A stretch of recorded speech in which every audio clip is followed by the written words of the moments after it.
దేవుడి ప్రసాదంలో కల్తీ అంటూ డైరీలను భయపెట్టి సొంత డైరీలకు కాంట్రాక్టులు కట్టబెట్టడంపై చంద్రబాబుకు ఉన్న శ్రద్ధ ప్రజల ప్రాణాలు తీస్తున్న పాల కల్తీపై లేకపోయింది.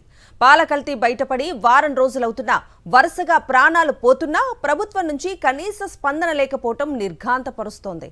ప్రజారోగ్యం విషయంలో చంద్రబాబు ప్రభుత్వం ఎంత నిర్లక్ష్యం వహిస్తుందో తెలుసుకోవటానికి రాజమహేంద్రవరం పాల కల్తీ ఉదంతమే ప్రత్యక్ష నిదర్శనమన్న విమర్శలు వినిపిస్తున్నాయి. తూర్పుగోదావరి జిల్లా రాజమహేంద్రవరంలో కల్తీపాల దుర్ఘటన మరణ మృతంగా మోగిస్తోంది.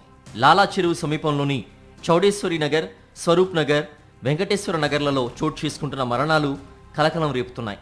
కల్తీపాలు తాగి చౌడేశ్వరి నగర్కు చెందిన తాడి కృష్ణవేణి కనకరత్నం ఇప్పటికే మృతి చెందిన విషయం తెలిసిందే. సోమవారం ఎన్ శేషగిరిరావు, రాధాకృష్ణమూర్తి, తాడి రమణి మరణించారు. ఇప్పటి వరకు 5 మృతి చెందగా అధికారులు మాత్రం 4 మృతి చెందినట్లు వెల్లడించారు. మృతదేహాలకు హడావిడిగా పోస్ట్మార్టం నిర్వహించారు. పోస్ట్మార్టం నివేదికలు రావాల్సి ఉంది.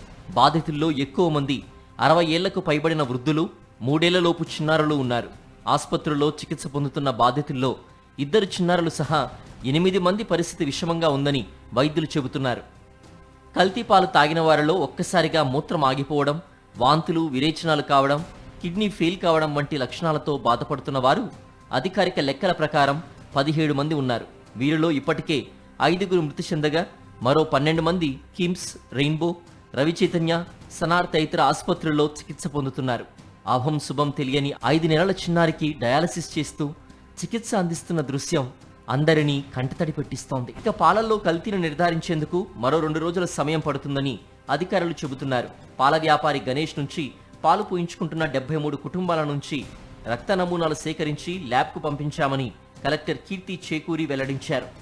ఈ విషయంలో ఈ కేసుకి సంబంధించి మీరు అడిగిన క్వశ్చన్ ప్రస్తుతానికి ఇప్పుడు మనకి 4 మరణాలు జరిగినాయి. ఈ 4కి కూడా అక్యూట్ రీనల్ ఫెయిల్యూర్తోనే మరణాలు జరిగినాయి. 12 మంది వేరియస్ హాస్పిటల్స్లో ఉన్నారు. ఈ 12 మందిలో 4 ఇప్పుడుకి మనకి మరణించారు.